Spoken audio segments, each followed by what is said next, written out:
the second day of rehearsals at Eurovision 2014 in Copenhagen, and with me now is the singer of the Hungarian entry for 2014, who's going in 16th and last place in the first semi-final, and that is Andras Kallay-Saunders. Hello. Welcome. Thank you. Nice to meet you. Now, you've got a strong American accent because you spent a lot of your time in America before you moved to Hungary. Yes, I spent 20 years in New York. I've been in Hungary, well, I lived in Hungary for 9 years my whole life, but the past 4 years is when I actually moved back to Hungary. Okay. And because your dad is a musician in the USA, in Yes. New York you lived, wasn't it? Well, yes, I lived in New York. Yeah, my dad, he's known as one of the best bass guitar players in the world. He played for Lou Reed, who unfortunately passed away not too long ago. So yeah, basically I was born into music. I was always surrounded by music.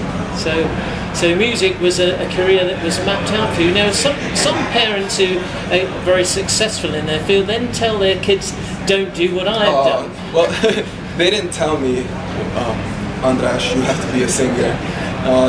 They had no choice because I used to, when my mother would have guests over and I was a little kid, I would always run out into the living room and I would put on a show for everybody. So they already knew that, yeah, Andras is going to be a singer. So, did you try to break into the music business in America before you moved to Hungary? Or? Well, I was in school, in college, studying business. Of course, I was always working on music. I was always in the studio. I was singing at smaller places like pubs and stuff like that, smaller venues. But I never really got that break. And 4 years ago, I visited my grandmother in Hungary, and then I entered the Megastar show, which I didn't even know existed. I remember I was sitting on the couch with my grandmother, and we saw a commercial, Megastar, and I said, Grandma, do you think I should try this out? And she said, yeah, go for it. And then now I'm here doing this interview. So it's all her fault then, really? Yeah, it's all her fault that I'm representing Hungary. And today you had your first rehearsal this afternoon. Yes. How did it go? Were you happy? Oh, I was very happy. I've never stood on a stage this big in my It does life. look pretty massive. It's amazing. The lighting, the sound, everything is just, it's amazing. What did you think when you watched your performance back on the monitors afterwards? I liked it. we still added a few changes, some camera angles and stuff like that. Well, that's what rehearsals are for. Yeah. But overall, the sound, the picture, it was very good.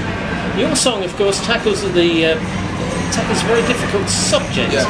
And how do you balance the subject matter with having a song in the Eurovision Song Contest? Well, it's not a typical Eurovision type of song, if there is one, but yeah, it's not about love, heartbreak, and stuff like that. It's about a serious topic, which is child abuse, domestic violence. The great thing about music is that there are no rules and boundaries. We can sing about whatever we feel like, express ourselves however. So I don't think it's a problem that I decided to sing about this topic. And unfortunately, it is something that happens all across the world every day. So. And there was a personal involvement from a friend of yours. Yes.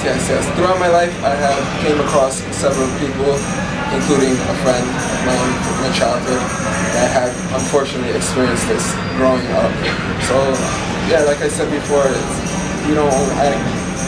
love is not the only topic to sing about. So. What are you looking forward to most about the Eurovision Song Contest experience? You've had a little touch of it already. Well, it felt amazing singing with no one in the audience. Now I want. There's just some cardboard people in front of you. Yeah. They were very nice to me. They were always smiling, so they might actually be there for the first semi-final. I just want to experience that feeling of singing, see the people in front of me. I want to feel the energy from the crowd. Hopefully they will be cheering at the end of the song. I just want to experience this. It'll be amazing, I'm sure. You've made a big breakthrough in the music industry in Hungary with #1 records. Do you think that's something you could have done if you'd stayed in America or not? Well, the thing is that I would have never given up in America. I would have kept trying. I would have made an album and then shown it to record labels across New York.